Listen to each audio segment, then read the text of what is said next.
ఏంటి స్టార్టింగ్లోనే పిండి అవన్నీ చూపిస్తుంది అని అనుకుంటున్నారా? ఏం లేదండి, నేను కజ్జికాయలు చేస్తున్నాను. ఎందుకు ఆ కజ్జికాయలు చేస్తున్నా అంటే మా ఇంట్లో ఒక చిన్న ఫంక్షన్ ఉంది, అందుకోసమే నేను ప్రిపేర్ చేస్తున్నాను. నేనేం ఎక్కువ ఏం చేయలేదు, ఒక హాఫ్ కేజీ మాత్రమే పప్పులు తీసుకున్నాను. హాఫ్ కేజీకి హాఫ్ కేజీ బెల్లం సరిపోతుంది. దానికోసం ఒక హాఫ్ కేజీ గోధుమ పిండి తీసుకున్నాను.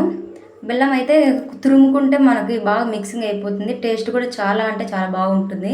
దాంట్లో కొబ్బరి యాలకులు వేసాను నేను పిండిలో. మీరు ఇంకా ఏం వేయచ్చో మీకు తెలుసుంటే కామెంట్ చేయండి. ఏంది అలా తడుపుతున్నారు అని అనుకుంటున్నారా? అలా తడిపితే మనకి పగిలిపోకుండా బాగా వస్తాయంట, ఆ తామకి బాగా అత్తుకొని. అలా మా అమ్మ చెప్పింది, నేను అలానే ఫాలో అవుతాను. ఏంటి అక్కడ కాటన్ కనిపించింది స్టార్టింగ్లో అనుకుంటున్నారా?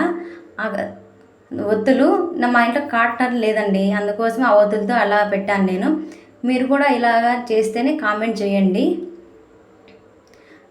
నాకేమి పెద్దగా వంటలు ఏం రావు, నాకు వచ్చేది మూడు. ఒకటి కజ్జికాయలు, ఇంకోటి సుట్టలు అంటారు కదా అవి, ఇంకొకటి వచ్చి చేసినట్టు తినడం తప్ప నాకేం పెద్దగా ఏం వంటలు రావు. నా పిల్లలైతే 8:30కి పనుకున్నారు. నేను ఇంట్లో సామాన్లు అన్నీ కడుక్కొనేకి 9 అయింది. 9 గంటలకు స్టార్ట్ చేస్తే మాకు అవన్నీ కాల్చి పనుకునేదికి 11:44 అయిపోయింది. హాఫ్ కేజీకి నాకు ఎన్ని కజ్జికాయలు అయ్యాయంటే 52 అలా అయ్యి మధ్యలో నేను పిండి మెక్కేసాను, అందుకే ఎలాంటి 55 అయ్యేటివి.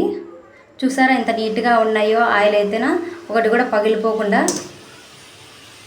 నా వీడియో కనుక నచ్చినట్లయితే ప్లీజ్ సబ్స్క్రైబ్ చేసుకోండి.